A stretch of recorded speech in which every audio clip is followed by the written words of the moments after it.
I've been planning this video for a while now, ever since Spider-Man PS4 came out 2 years ago, and now that Miles Morales is out, along with the next generation of consoles, I guess it's better late than never to take a look at the two greatest superhero games of the PS4 and Xbox One. The two greatest superhero games of this generation, and see which one is truly the best. Now, greatest superhero game of any generation may not have meant much as a compliment before. Spider-Man has had a pretty good track record with games. Besides Spider-Man 2, there are a lot of unsung greats like Shattered Dimensions, Web of Shadows, Ultimate, the original PS1 games. They were damn fun, but never the crowning achievements of that generation. And the same goes with most other superhero games, until the Arkham games showed up and showed people that these games can not only be good, but great. Ever since then, this generation has seen... Injustice 2, that was fun.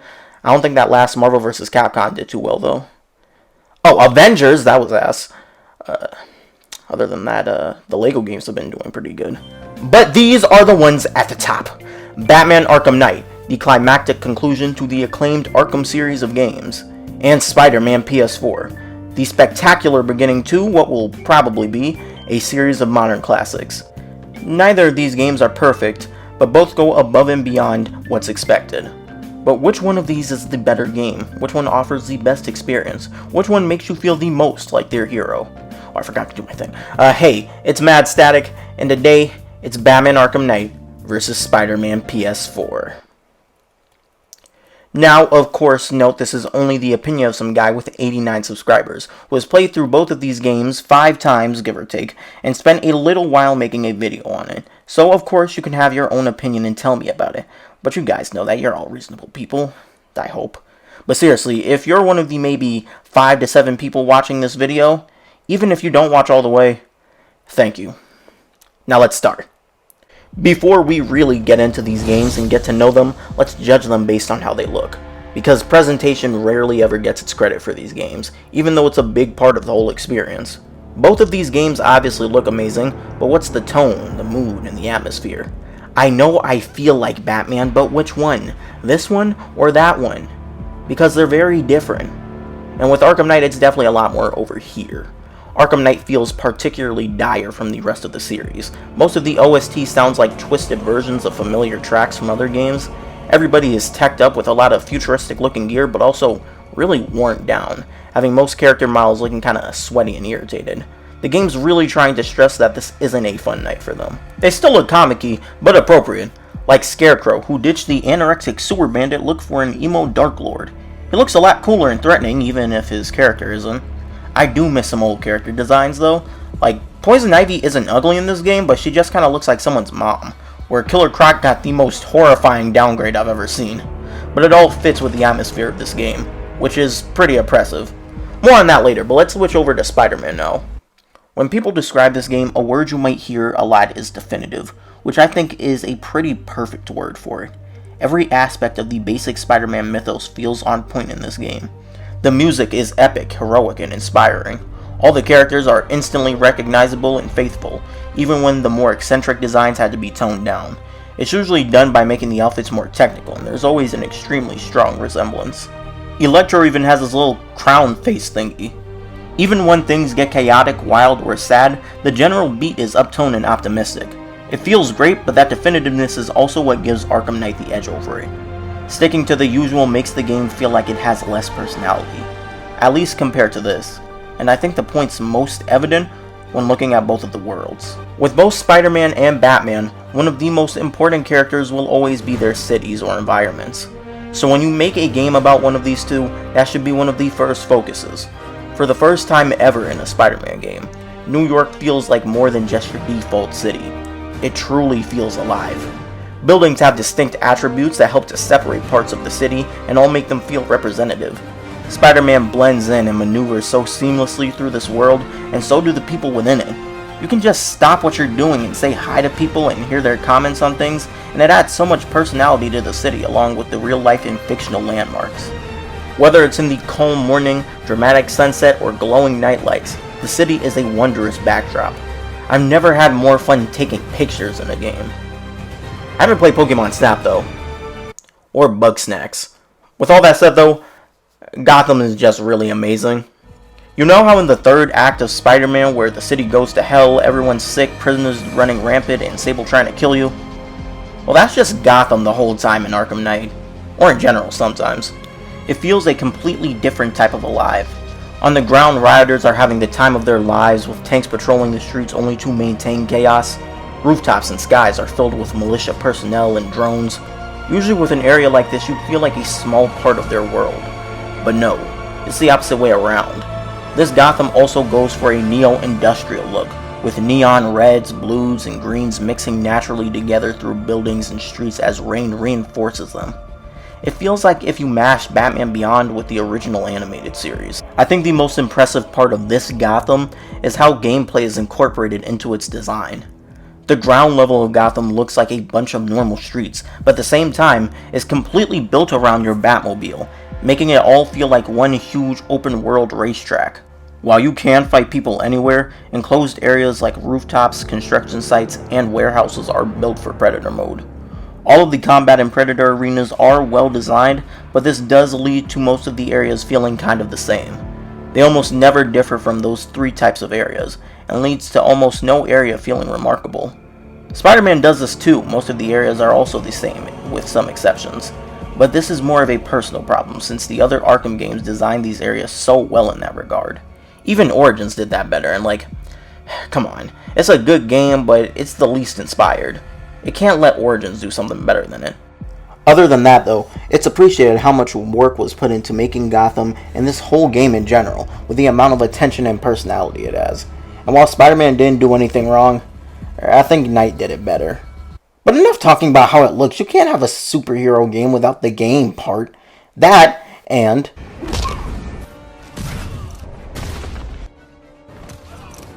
Assault! Combat was definitely the hardest part to decide on. So I didn't. Both of them are obviously similar, but what actually made one hard to pick over the other were their differences. Arkham Knight takes the established formula from Arkham Asylum that was approved upon in Arkham City and then repeated in Arkham Origins and pumps it to 15. 2015, because that's the year this game was released. Maybe I shouldn't be writing this late. Really, adding a few more types of enemies doesn't sound like a lot, but the variation tenses up the combat a lot more than you would expect. Trying to keep an almost rhythmic flow upon a sea of enemies while not making a single mistake gets a lot harder than it's ever been in any of the other games. It starts out simple enough with a few regular goons, until they start picking up electric sticks, knives, shields, and guns. Some guys will try to tackle, grab, or throw shit at you. There are medics that can revive enemies and give them an electric shield that stops you from touching them. There are the martial artists that like to do flips and shit and have swords. Then you've got the brutes who like to take your punches and just brush it off. They will also sometimes have knives. Also the super armored brutes. The super armored brutes with knives, or the super armored brutes with shields, or the super armored brutes with electric gloves, or the super armored brutes that can switch between the knives, the shields, and the gloves. Keep in mind, most of these enemies can't just simply be hit or countered. You've got a bunch of different gadgets and moves you can mix within your combos to help you out. But the real challenge isn't that they are super powerful. It's trying to keep yourself from messing up, because once you lose that free flow, it can be a hassle to get it back. It sounds like a lot to do, but it makes it all the more satisfying, and there are enough options to only make it as complicated as you really want. I like it very complicated, but that's just me. Now, Spider-Man's combat obviously takes cues from the Arkham games, at least on a surface level. But once I got into it, I noticed that they don't really feel similar at all. First off, ironically, Spider-Man isn't as tanky or as strong as Batman in these fights. His punches are not as impactful, enemies give you less time to breathe, and if you're not paying attention, you can get killed quickly. At least in theory. You see, Spider-Man has the advantage of maneuverability. If he gets into too much trouble, he can just swing away, not to mention his focus bar that you can use to heal. Most of the time, instead of knocking enemies out, you'll be webbing them up to nearby surfaces. Speaking of webs, the enemy has variety similar to Arkham enemies, but in the face of Spider-Man's gadgets, they are helpless. These things are kinda crazy. It gets to a point where you can take out an entire squad of enemies without touching them in like 3 seconds. The only enemies that demand a little more thought are the whip guys from Iron Man 2, that can be annoying for like a second, and the Sable guys on jetpacks, who are actually my favorite enemies to fight, because you can also take any fight of yours into the air, and trying to keep my enemies from touching the ground along with myself was great. The name of the game here is fun. Spider-Man is completely overpowered and I enjoy every second of it. Throwing mailboxes at people's heads, swinging people off of rooftops and technically not killing them. I will never need to use the suspension matrix or the electric webs, but I always will. Where Spider-Man's combat is more over the top and free, Arkham Knight is more focused and satisfying. Oh yeah, and Arkham Knight also has another combat mode that I haven't talked about yet, but I'll get to that later. Between the two games, I can't wholeheartedly say that one's is better than the other. But a much less debatable side of gameplay is the Predator modes. To me, this has always been the main part of the Arkham games, where you really become one with the Knight. Everything that Batman is known for is on display here, and is fully in your control. Surveying the area, planning out your attacks, and moving through henchmen sights. Bitch, you don't feel like Batman, you are Batman. The improvements Arkham Knight makes to combat are the same here, but much more important since Batman is much more vulnerable. You've got medics, detective mode jammers, detective mode trackers, detective mode immunes, brutes with miniguns. They all make you plan around them and make you want to use every advantage you have, and similar to combat, there's a lot. You can make it simple by dropping behind someone and pressing triangle or Y or whatever PC players use. Speaking of which, is the game working on there now? I thought they would have fixed it. I mean, at least it's there. Back on topic though, during certain situations and especially in the AR challenges, these things can become more or less puzzles that you can go about in any way you want. It remains my favorite part of these games. Now, Spider-Man. Spider-Man's stealth isn't very good. I think it's more appropriate to say that it's not a big aspect of the game. It's pretty shallow and overall just kind of there. You just get up to one of the many vantage points in the area and start webbing people up. Or you could just press triangle to zip over to an enemy and knock them out, but with the added risk of absolutely nothing. Or if an enemy's close to a wall, just web them up there. You really can't mess this up unless you want to. The game will even tell you whether it's safe or not to take someone out, and if it's not, distracting someone is as easy as like using your web to hit something and making a noise. This feels like a less interesting version of the noir sections and Shattered Dimensions that they put in here just because they knew some people might want it. I'm pretty sure you don't even have to do these if you don't want to. You can just start fighting from the get-go. What you do have to do though are the MJ and Miles parts. If there is one problem most people have with this game, it's these parts. These 5-minute intervals where you stop playing and do some weak stealth sections as these two. They're equally as shallow as the Spider-Man sections, but since you're just two normal people, there's a lot less possibility for fun. I see why they're here though.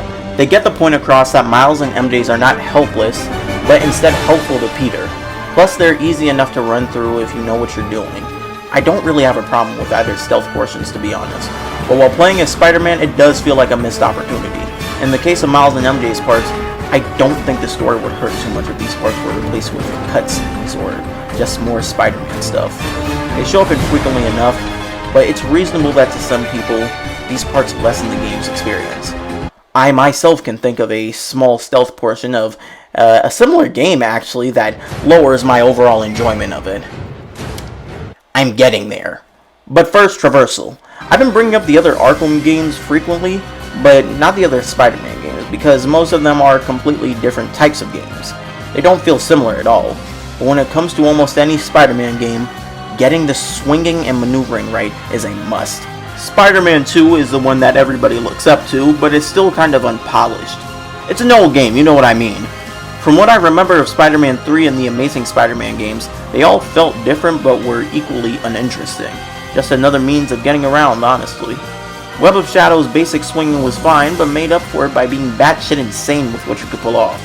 And Spider-Man PS4 brings it all together, offering the most polished and relaxing version of web swinging in the games. Spider-Man has a weight to him and how he moves that makes it infinitely enjoyable shit. The web zip and point launch make it easy to get into speed. People don't exaggerate when they say they can swing around the city for hours and do nothing else. I know this because I have, and so have many others who have played this. I don't want to belittle the rest of the amazing parts of Spider-Man by saying that this is the best part of the game, but instead put the swinging on a pedestal, showing that even among these amazing things this game has to offer, this stands out. Now, Arkham Knight's gliding is the best the series has seen. The grapple boost, the diving and uplift, it's borderline flying at this point. but it's not like the gliding gives you the same ability to waste time like Spider-Man swinging does. It's cool, but like not that great. That's a real shame, because it's not like Arkham Knight has another form of transportation or anything. Nothing else you can really use to get around. One more thing, I promise. The puzzles. Neither games is really worth mentioning. I guess the detective parts of Batman are pretty cool, but in the case of Spider-Man, they're really lame. It's like the cell block puzzles or line things. They aren't hard or challenging or fun or anything that evokes emotion, really. I mean, I guess it adds some kind of immersion to the game, but at the same time, you can just kind of skip them. Now, riddle me this. Why did I even bring this up? Because this is my turning point in the argument. Even though I haven't gotten to the stories yet, I've addressed everything in Spider-Man PS4 that can be considered a problem. There are mainly two things. And being the definitive Spider-Man experience, it lacks a lot of its own identity, which isn't even really a flaw, it's just a weakness in the specific argument against Arkham Knight. The second thing is boring to unremarkable stealth and puzzle mechanics, which compared to everything else, makes up a minuscule portion of the game. What I'm trying to say is that there are not a lot of problems with Spider-Man PS4, nothing that can really ward off players. It's not perfect, but it's pretty damn close. And when it comes to gameplay, the weak parts really don't matter. It's not like they're offensively boring or tedious, or take up a huge portion of the game, or constantly break your suspension of disbelief, or replace what would be funner parts of the game with more tank combat, or tank stealth, or tank races, or it even has a tank in the game. I should I should talk about the tank now, shouldn't I? If there is one reason Arkham Knight is looked at negatively by so many people, it's because of this big, bulking behemoth bitch. And I've been waiting 5 years to shit on this thing. I'm not holding anything back. All cards are on the table. Let me hydrate. Let's get into it. Here we go! I actually don't mind the Batmobile that much. First off, let me just say, I think this is my favorite Batmobile, period. It feels like everything Batman would need in a car has been accounted for. Something heavily armored and durable, but also mobile and speedy. Its more weighty design is something to get used to in chases and races, but it grew on me once I really learned how to work with it. It also comes with tracking devices, detaining seats, remote control systems, propelled ejections, not to mention this small detail, it's kind of a blink and you'll miss it thing in the form of a fucking porta-tank! Seriously! Who would have heard of this and said, yeah, this is not the coolest thing I've ever heard of. And I don't play many, and by which I mean any, tank games, so I'm not sure how this holds up in those regards, but on its own, the tank combat is fun. It's fun as hell. You skirt through enemy fire, hitting weak spots and explosive force. There's a cannon, a Gatling gun, some EMPs, some hacking gear, along with missiles. Just your friendly reminder that Batman doesn't kill people, which does make things like all the tanks being remote controlled, or that little shock thing that happens when you try to run someone over, kind of silly, but it's all in good fun. But you know what isn't fun? The stealth parts. As a Batman fan my whole life, I have never once thought to myself, I want to play hide and seek in the fucking Batmobile. But that's what we got. This did not need to be here, but there's only like 4 or 5 of them, so it's not that bad, I guess. Actually, I'd say the biggest problem most people have with this tank is how frequently it's used in the game. And if you really just don't like the tank combat, yeah, there's a bit of a problem for you. But for someone who doesn't mind to casually enjoys it, like me, I wouldn't mind if every tank or Batmobile section in this game was still here. I used to have the same idea of it just comes up way too often, but after looking at the whole campaign on my most recent playthrough, I don't think the number of tank battles is the real problem. I think it's actually an issue of the campaign's pacing. Not to talk about the story too much yet, but I noticed many lengthy periods of time where it felt like I wasn't really progressing anywhere story-wise, causing those periods of times to instead be remembered by the time spent in the Batmobile. This kind of padding has always been in the Arkham games, a notable example being those stupid penguin generators in Arkham City. But just know, it's worse here. At least I remember how bad those generators were. Or is that worse? I don't know. But even though I like the Batmobile, my personal biggest gripe with it is how much it replaces other things. Bosses in particular, which is another section of gameplay. The Arkham games have always been renowned for their bosses, and I have never understood why. Most of them through the series have been good to like disappointingly mediocre, with the exceptions being like Deathstroke, which is a glorified yet fun QuickTime event. That is a compliment, just to clarify. Mr. Freeze, who, yeah, he's pretty amazing, and Scarecrow, who doesn't really count because he was more of a level. But with Arkham Knight, I really do start to miss them because they virtually don't exist here. You've got some set pieces, tag team bosses, which are more spectacle than anything, and tank bosses. There are plenty of those. There are 3 instances where I really started to notice how much the tank battles were butting in for bosses. There's the fact that you fight Arkham Knight 3 times, one of those times being the dumb stealth tank things, and then there's another one where you drive away from him in a giant fucking drill machine underground. And the last time, your final fight against him is built up through the whole game, and comes out as a boring, easy stealth section where you sneak up to him on some gargoyles a few times. Considering he goes on and on about knowing all my techniques, I was expecting something like Mr. Freeze, but that fight was more disappointing than his identity reveal. The second time I noticed the absence of a boss in favor of tanks was with the GCPD raid. This is one of the best moments in the entire game, but after you complete the campaign, which at this point is like 30 minutes away, you realize the final boss of the game was basically a showdown against 50 tanks, with the ending gameplay being more of a narrative device. And, oh my fucking god, the Deathstroke part. Deathstroke is my favorite villain, period. And Arkham Origins gave him the all-star treatment. A cool boss, being able to play as him, it was nice. So when he shows up in this game, you know what I was expecting, and then he shows up in a tank. Origins did bosses better. That's strike 2. Well, I've been talking about Arkham Knight for like 2 pages now, but this isn't just an Arkham Knight analysis. Let's switch it back over to Spider-Man PS4, who I'm happy to say does bosses really well. Just about every boss in this game was done justice, with one notable exception being the fight with Lee on the train. Octavius, the later Lee fight, Kingpin, Tombstone, and especially the Sinister Six fights. What's crazy about all of these is that they're so good while being relatively the same thing.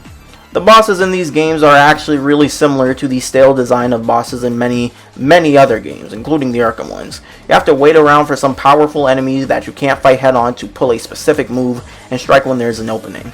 My problem with these type of bosses is that in between those 5 to 10 seconds where you can actually attack, you're just kind of dicking around and not really doing anything. Spider-Man negates this boringness with freedom. There are specifically good moments to get your attacks in, but you can hit them whenever you want. And the enemies aren't restrained to a set of moves and then leaving you an opening. What really makes it work though is the freedom your area usually will have. Letting you swing around while they fly around, creating your own early openings. My favorite boss fight is definitely Vulture and Electro, because you really want to stay in the air and move through both of their attacks. These fights are the right amount of skill, spectacle, and actual interactiveness. That's how you do a boss fight. So, this all leads me to the final section for gameplay, and possibly one of the biggest. Just what do you do after the main story? Exploration and side missions are both a huge part of these games and their open worlds, and both games are pretty middling when it comes to this. Collectibles are abundant in both games, with Spider-Man coming across backpacks and collectibles referencing other Spider-Man adventures and photo ops he can take as he inputs on them. Not to mention, Spider-Man has a bunch of spectacular looking suits you can wear whenever you feel like. They provide bonuses and special super move type abilities, and I'm so glad that they let you switch which powers you can use with each suit once you unlock them. All these suits are amazing and incredibly well designed, so your favorite is really based on your own preference, but we all know the Quips is the best power-up, hands down. I actually made a list of my own around a year ago on the suit, so go check that out if you want, link in the description. I think that's the first time I've actually ever used the description. Anyways, Batman has to deal with the infamous Riddler trophies and riddles as they lead into the Riddler side quest. Some are just hanging around, while most require you to solve mini puzzles. What you unlock through these are character bios, tapes, and models to look at, along with AR challenges. Both are cool, I'll talk about the AR stuff later. But all the character center things really work to expand Arkham Knight's story, and if you want to take the time to, they're good reads or listens. I seamlessly picked up most of Spider-Man's collectibles while just enjoying traveling around, which also solves a huge hassle. Usually, the biggest pains with collectibles are the constant back and forths this ways and that ways because you're getting new info on where new ones are, or the guide you're looking at isn't going by which ones are closest, so you'll start out with one in Los Santos only for the next one to be in Blaine County, and then finding yourself flying all the way back to Los Santos for the next fucking scrap of paper. Got off topic again, didn't I? But you get my point. I know a lot of people can't stand the Riddler trophies, but I've always welcomed them. except in Arkham City where there are like 300. That was a little bit too much, but they're fine. The side missions, on the other hand, are a bit hit or miss. I want to say Arkham Knight has you doing more interesting things, while Spider-Man has more interesting results and incentive, but it's kind of mixed, honestly. I actually really like the pigeon missions in Spider-Man. It's not really fun to do, you just swing around and press a button, but the idea of Spider-Man helping out this random weird guy, slowly learning about who he is and why he's like this, it's such a Spider-Man thing to do, and that makes it feel good to help him out. While on the other hand, you have this Tombstone mission. Fun boss fight, but I just did it and I can't remember for the life of me what he was even doing. Arkham Knight has the Two-Face missions, which really waste his character, but are also the best Predator sections in the game. On the contrary, Man-Bat has a really sad story, but all he equates to is gliding into him in a cutscene playing out. It's like this for both games, so I can't really say which one is better than the other. That Deathstroke part really makes me want to though. But if you just want more action, both games have challenges, bases, and crimes around the city that test and score combat, stealth, and speed, along with other things. Other than those, you can always just take to the streets and beat up people. That never stops. And in terms of this, Spider-Man has a definite edge. Enemy bases and warehouses are always repeatable. Crimes are much more varied and allow for funny fun moments. Running into these things while naturally swinging around the city, which was already stated to be the best, always serves as a fulfilling change of pace. Arkham Knight always has crimes too. Actually, there's nothing but crime. The city's a hellhole, and this makes it particularly fun to swoop in the middle of the chaos and start beating up dozens of people, while totally not running over anybody. But what about everything else? Enemy bases and camps can't be repeated. Tanks and drones disappear for some reason once you destroy them. That's really weird. But this leaves the only gameplay types being the most basic of combat scenarios and being a menace in the Batmobile. Most of the Arkham games have a healthy dose of challenge maps that you can go to, completing them for high scores and such, but you can only get a few for each of these in this game. There's only like 4 per section. Unremarkable ones at that. I wonder where they all went, because, geez, I swear, if I could play as some of those other people, like the Cat Lady or the Nightbird, in a bunch of different maps, well, I think I'd have something to say about that. IDK, I'll bring it up somewhere later in the script if it comes to mind. But as for right now, Spider-Man is a lot more basic with most of its mechanics, but that doesn't mean boring or not extremely well executed. And while even though the great aspects of Arkham Knight's gameplay shine, they can't help but feel suffocated. And that's not just because of the Batmobile. It also leads into the last big part of these two games. The part I honestly didn't think I'd have much to say about, but after playing through the games again, it became clear that the strongest strengths and worst weaknesses of both games really bore their heads here. This part is, of course, the story.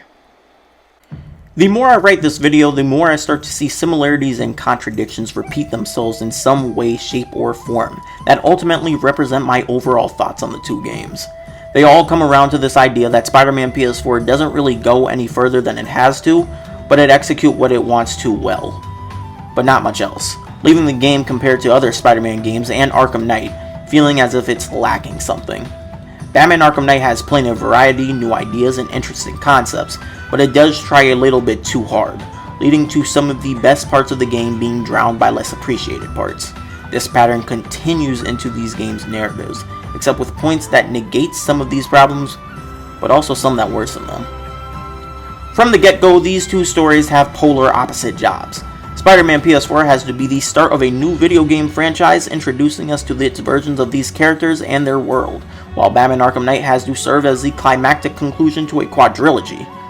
But, most likely, because of the video game format these two share, the progression of the story can feel sluggish and uneventful due to padding. Both of them can have hour-long sections where it doesn't really feel like anything's happening or moving forward, and you're just left to do busy work. But with that said, I think Spider-Man gets away with it. To start off, let's go over what actually happens in the main plot. After Spidey manages to put Kingpin in jail, it creates an opportunity for the Demon Gang to rise up and start wreaking havoc.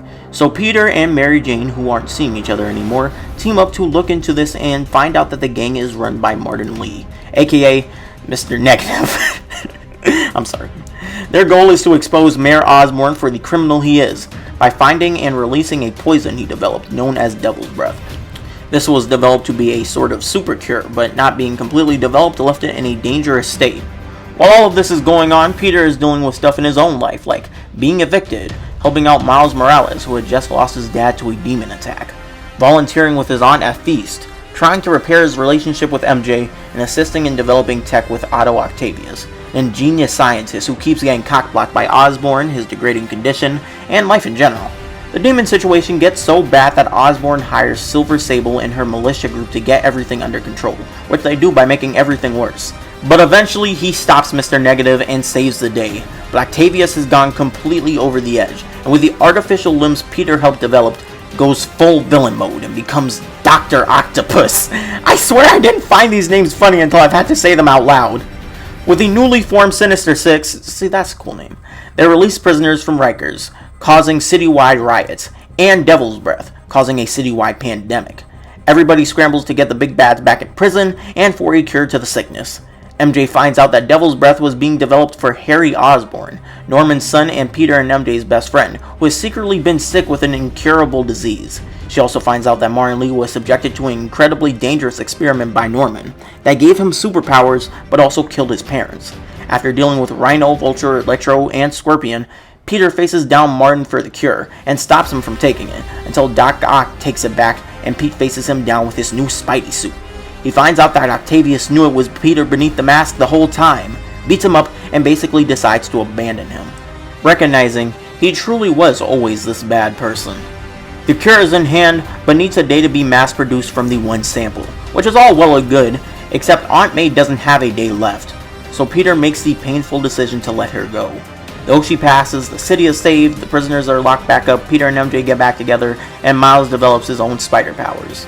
While the story is fine by itself, what really makes this special is how well the writers understand Peter Parker. Walking in his shoes, going through his daily life, seeing the kind of person he is, it all makes us care about not only him, but the people close to him. What I really appreciate with this Peter is that he isn't a perfect person. He makes a lot of mistakes throughout the game. He's not that great at managing time, understandably. Sometimes his comedic timing is really off, but he's just a stand-up guy who will go the length to help people. Obviously he cares about MJ and May, but those moments where he goes out of his way to help Miles while he's grieving, assisting people at the homeless shelter, or those random side missions I mentioned earlier, really cement who he is. Constantly friendly and helpful, you just enjoy his presence, whatever the situation is, and that's really important. Just going through the motion of the game, a crime, or his life is always somewhat entertaining or enjoyable because of him. Remember that 10-minute section where Peter had to call some guy and go around the city looking through garbage cans for a flash drive? Probably not, but I doubt you minded it at the time. Even the more mundane parts of the game's story don't feel like they're dragging down the experience because Peter himself is fun enough to watch. The same strength of character comes in full force during the actually important parts of the game. The villains in this game only really feel special because of how they work off of Peter. Spider-Man, Rhino, Vulture, Electro, Scorpion, they all feel like they're really familiar with each other. During these fights, they're cartoonishly joking around with each other. They're not best friends or anything, but I feel like if they actually managed to kill Peter, they'd feel really bad about it afterwards. Mr. Negative and Doc Ock are the new villains this time, and while their characters aren't that interesting at first, I noticed later on they bring up an interesting moral dilemma in Peter. This idea of when someone is truly worth giving up on, once they've gone over to the dark side. Did a series of unfortunate events and bad situations leave a good person seeing no other option, or did they always have this potential for evil? And when should you decide to leave them? Though I think Lee definitely could have been a stronger character. He has a lot of potential, but maybe if we spent a bit more time with him on both sides, he could have been stronger. Like just one more scene with him as Martin Lee, the founder of Feast and overall pretty cool guy, and then another one with him as Mr. Negative, kind of showing him not being completely on board with the damn the whole city to a deadly virus for revenge plot. Just like 2 more minutes with this guy would have helped. But the before mentioned idea specifically affects the character of Octavius, who is an inspiration and mentor to Peter. A guy down on his luck but driven by the desire to help people. But as shit starts going down, the things Otto does can't simply be chalked up to the machines messing with his brain. This is what he wanted, and the arms he hugged up to his brain gave him the balls to do it more than anything. And realizing that really hurts Peter. Like from the jump, most of us already knew who Dr. Octopus was, so him turning bad wasn't a surprise, but seeing someone Peter idolized being revealed to be such a malicious and vindictive person, I felt for Peter here. And that's what made Otto strong. What makes Spider-Man's story so good to me is the key understanding of who Spider-Man is. That friendly neighborhood part of his title is something so important that many stories outside of the comic fail to capitalize on. Web of Shadows had a really cool premise with the symbiotes taking control of everything, multiple factions are fighting for control, and you have to decide whether Peter is a hero or a villain. But even when you were a hero, Peter never really felt that relatable, he was still kind of an ass. But this game pulls it off beautifully, with a very definitive Peter, and therefore a very faithful Spider-Man. Because in the end, Spider-Man is just the mask. It's the person underneath that really matters. That's why so many other people can take up the mantle, as long as they have a core desire to help people. And this game captures that in Peter spectacularly. Now when it comes to who is behind the mask, Batman is the exact opposite situation. The Batman is not Bruce Wayne. Bruce Wayne is the Batman. I don't know if that made sense. The smug playboy who blows all his money on parties, women, and luxuries is Bruce's friend, hiding who he truly is. A man devoted to protecting the innocent, stomping out criminals, and seeing justice, which he expresses as a vigilante who strikes through fear in a bat costume. So when you write a Batman story, you're not focusing on his artificial facade. You're focusing on the situations he's dealing with, the choices he makes, and the relationships he has as Batman. Obviously, you can tell a good Batman story that focuses on Bruce and how he acts in public. I think the Telltale games did a very good job with this. But the bulk of the story should be around who he really is, and this idea creates the best parts of Arkham Knight's story. And while those parts are great, Arkham Knight is still hurt by what feels like a string of nothingness due to weak story threads. To start, Scarecrow's back, with a sample of his newest toxin and a warning to Gotham citizens to get out of the city. Soon this leaves the city as a haven to criminals and the Munch, with a militia working with Scarecrow moving in to take over with plenty of muscle, arms, tanks, and drones. This leaves the only people protecting Gotham being the GCPD, who are completely out of their league, and the Dark Knight, who has to deal with all of this in one night. He manages to track down Scarecrow and run into the Arkham Knight, the militia's commander, who seems to have a very personal vendetta against Batman. But who could it be? Boy, I wonder. After the first of 3 failed attempts to catch Scarecrow, you run into a new problem. Miss me? You see, in Arkham City, Joker sent samples of his poison blood to Gotham hospitals and injected a bit inside Batman. By the end of the game, Batman manages to get a cure, Robin tracks it down and removes all of the bad Joker samples, and Joker dies.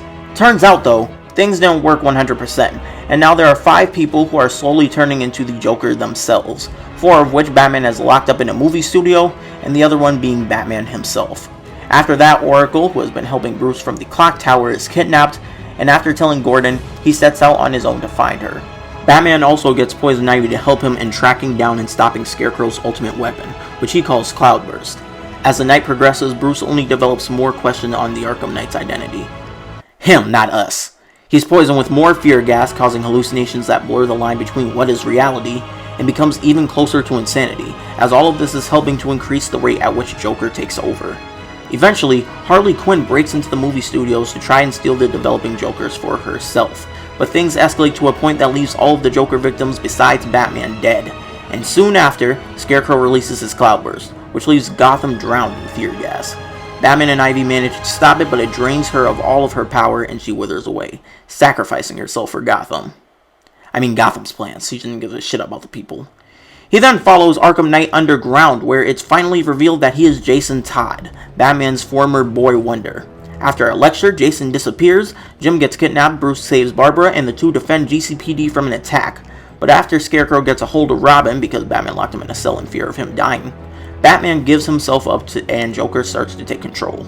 Scarecrow reveals Batman as Bruce Wayne to the world, while Batman himself is trying to stave off Joker in his head. He succeeds, locking Joker away in his mind and dispatching Scarecrow.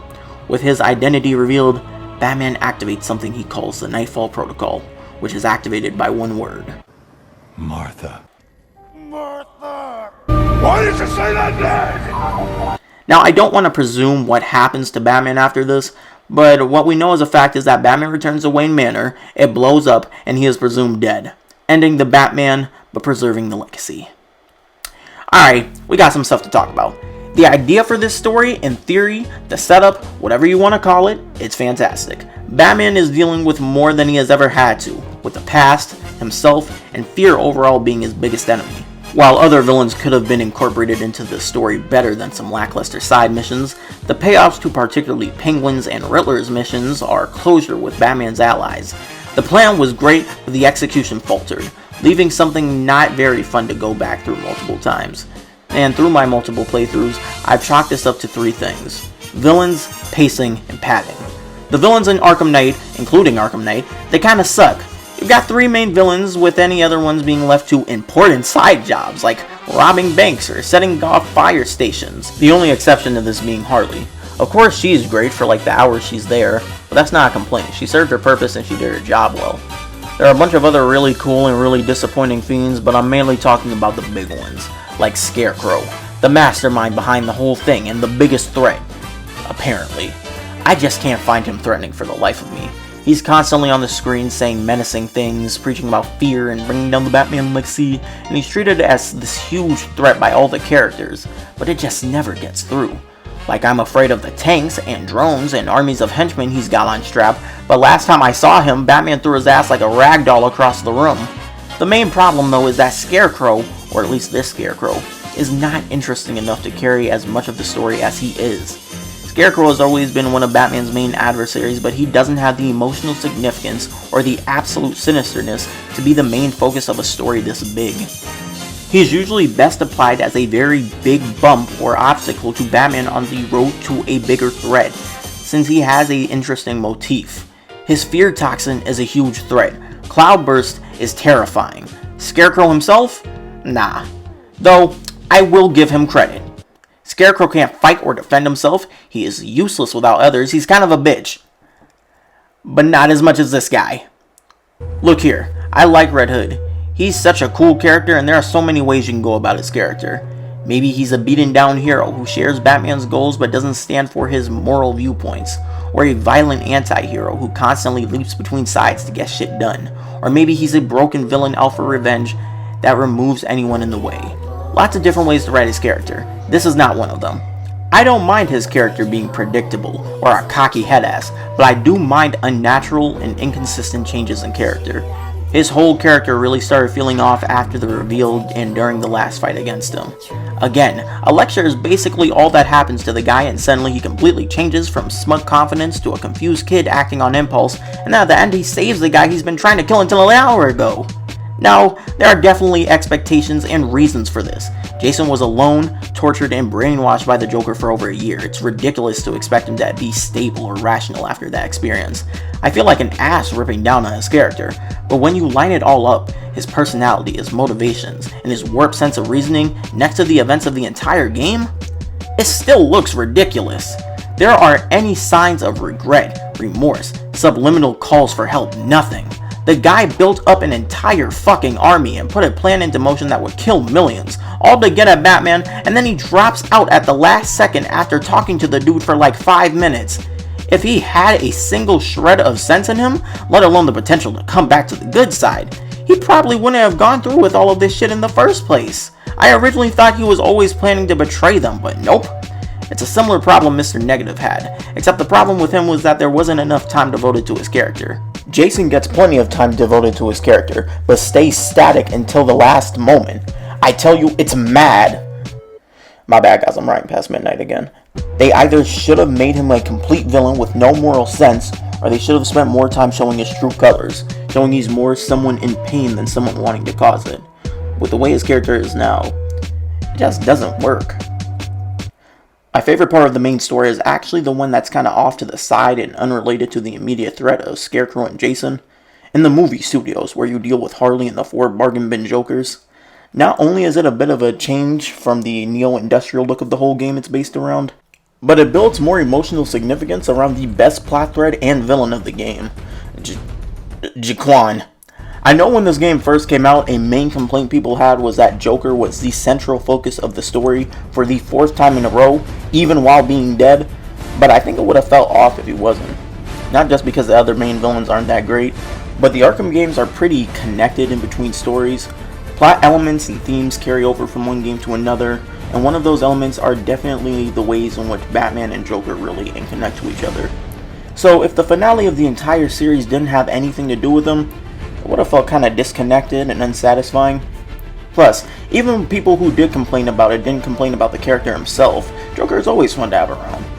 The games kind of emphasized how Batman and Joker are drastically different sides of the same coin, and the breakdown of Batman's psyche is characterized in Joker. And it's only with overcoming that obstacle that Bruce truly defeats Joker. On that, something else that rubbed some fans the wrong way was the fact that Joker's blood somehow gave people his psychotic personality, when the two shouldn't really be connected. Now, I don't like using this defense very often. It's easy for me to just go along with something, but I know most people's immersion or suspension of disbelief is more easily broken, and I think the Killing Joke might have something to do with that. If by some way you don't know what that is, The Killing Joke is a comic that peeks into just who and what the Joker is. It's also a movie now, but for the love of God, don't look at the movie. It's most famous for providing some kind of origin story for Joker, just giving us a little bit of insight into who he is. And while I really like that story, I don't like to view it as his official backstory. Joker to me is a character who is best examined but never truly explored. So if the game tells me in this story that something in Joker's blood affects his and people's personalities, sure. Because with that, I almost just view the other two guys as stepping stones to the real threat. People just making it harder to fight off the main battle in Batman's head. From that view, the story becomes exceptional. The story becomes exceptional, and only makes me want to play through it again. But the thing is, Joker and that whole plotline is mostly building up in the background. Until that, where your confrontations with other villains, you're just doing other stuff. And this is where the game's padding really hurts at the worst. Like I said before, going on about the other villains, there are just multiple long sections in this game where nothing is happening. The game will send you on a task that technically matters, but you'll usually forget what you're doing right in the middle of it. Spider-Man has this kind of padding too. Lots of games do. That's usually where gameplay features, mechanics, or areas pick up the slack and really do something amazing. If they don't, they make the weak points of the game, which is fine, no game's perfect. But Arkham Knight either has too many of these sections, or the sections it does have are way too long. To make matters worse, these parts are usually where every flaw of the game are bared full. These sections are usually caused by Scarecrow or Arkham Knight placing some roadblock to prevent you from doing something more important, spouting dull comments like how fear will consume the Batman legacy or how Arkham Knight knows every step you take before you make it. You'll then go to an area of Gotham that looks exactly the same as every other area of Gotham. Again, it all looks good, but the lack of distinction adds to a feeling of repetitiveness. In these areas, you'll usually be deactivating or activating some things, maybe getting information of some sort. It's not that interesting, but that's where the game tries to spice it up and make things interesting, by introducing new gameplay mechanics during these moments. Now guess which ones? I think a big reason for what feels like the overuse of the Batmobile in this game are these long sections where you're just moving throughout the game, and you're met with a bunch of obstacles asking you to solve a puzzle with the tank, or platform with the tank, or do anything with the tank. In reality, the tank sections are balanced out nicely with the combat and stealth sections, but when they are the main new mechanics in these long, dull story sections, they come as your main takeaway from that hour or so of busy work, and that makes the illusion of overuse. And when some people already don't like the tank combat to begin with, yeah, I can definitely see where people's hate come from. This whole video has been an argument over Arkham Knight's vast variation against Spider-Man's consistent quality. Spider-Man PS4 is the definitive Spider-Man game, for better and, well, I don't want to say worse because there really isn't anything substantially wrong with the game, but it is kind of basic, but overall balanced. The game has been masterfully designed and infused with charm, understanding of the source material, and a sense of fun in just about every aspect of gameplay. That, more importantly than anything, make it really easy to come back to, which I do, again and again. Arkham Knight takes risk in creating the grand finale to the Arkham games, and a lot of those pay off. I always loved the free flow combat, and enjoyed the tank combat and driving too, but I genuinely think that the Predator sections, the Joker plot thread, and this version of Gotham outshine anything in Spider-Man PS4, even the web swinging. But they are dragged down by an overall weak story in terms of pacing and antagonists that make the game a slog to go back and replay. It's a shame too, because you can always go back to the best parts of Spider-Man PS4 whenever you really want, but that's not as much an option with Arkham Knight. Last time I checked the AR challenges, there were only like 4 of each gameplay type, but I did get the season pass on sale recently. Maybe they added some kind of DLC content or something. Well, wow. Look, I wouldn't even be talking about the DLC if I didn't feel like it changed the argument in an important way. After all, it's just more content. DLC is usually just a few non-essential extra bits of stuff I've already talked about. Except specifically in Arkham Knight's case, it does change everything.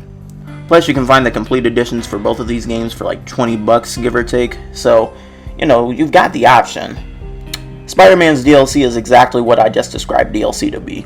The story follows some loose threads from the main game's plot, forming a new threat Spidey has to deal with across 3 episodes: the heist, turf war, and silver lining. All 3 episodes come with their own little plot connecting to each other, side quests, and new spider suits. They don't change anything too much. Together it's around a good 6 to 7 hours of just more Spider-Man PS4. It's good stuff. Arkham Knight has something similar to these episodes with the Season of Infamy DLC. That comes with 4 new side quests following loose threads from the entire series. Like Spider-Man's DLC, it's good. That's not the only DLC though, not even close. Alright, let me put this in perspective. You have 8 different characters in Batman, Nightwing, Robin, Catwoman, Batgirl, Azrael, Harley, and Arkham Knight, all who play drastically different from each other, except Azrael, on 21 new combat maps and 19 new stealth maps. So I did the math. 8 characters with different challenges and movesets, with the total 25 and 23 combat and stealth maps respectively, but only including 1 type of map for the duet missions that can't be changed, and 2 for that 1 color-coded robot map that I hate. 3rd grade math, real tough shit. And it comes out to about 166 different types of combat maps and 163 different types of Predator maps. Did the same thing with the Batmobiles that I didn't even talk about, with the exception of the skins, which I also didn't talk about. There are skins for the regular Batmobile and the characters, again, all nice. Anyways, not including those, there are 6 different Batmobiles that have way different weights, speeds, accelerations, and other car mumbo-jumbo I don't know about. But along with the 9 different racetracks, along with the 5 original ones, that makes 84 different races, not including the 3 lap variations. So altogether, we can substitute these values for the equivalent of a lot. There's a fucking lot. There are also Scarecrow races and tank battle things, but I hope I've shown why I mentioned this. Those combat and Predator modes that I said were on par or more entertaining than anything in Spider-Man, but were only part of the experience, the rest of that experience being a bit more middling. Now, the bulk of the game these mechanics made up has increased ridiculously, and those mediocre tank parts and slow story moments feel minuscule to the rest of the game, like the Spidey stealth parts and the other weak parts of that. While Spider-Man PS4 doesn't have as many flaws as Arkham Knight does, and it has a better story mode, Arkham Knight just offers so much more for me to enjoy at its best. Both games are gorgeous, but after 5 years, Arkham Knight still looks noticeably better than most other games, probably because of its neo-industrial style, where Spider-Man struggles to stand out among the other beautifully realized worlds. Arkham Knight again offers a lot. Not all that really sticks, but the ones that do are masterfully crafted and infinitely replayable. Same goes for Spider-Man, except only for the combat and traversal, with not much else really making an impression. Spider-Man does have a better story in my eyes, with characters and atmosphere that I always want to come back to, and that keeps me yearning for more. But while I can't exactly say the same for Arkham Knights, there are still days worth of content in AR, meaning I don't have to rely on replays of the campaign to enjoy it. As a complete package, I'd have to say that Arkham Knight is the better game, and the best superhero game of the 8th generation. Holy shit! I have never made something like this before, and I never expected it to take this long. I had my main points planned out, but along the way I just kept adding shit, and now this thing's sitting at like 30 pages and 50 minutes. I don't know if that's a lot, and I'm just not used to this kind of work, but I had fun making this thing the whole way, so I don't really mind. I have made this more or less accepting the fact that this will just be another video of mine, only getting viewed by like family and friends I've harassed into like subscribing to me. But if by some chance you're here, either watching the full video or you just cared enough to skip and see the ending, seriously, thank you so much. Alright, I think I'm done.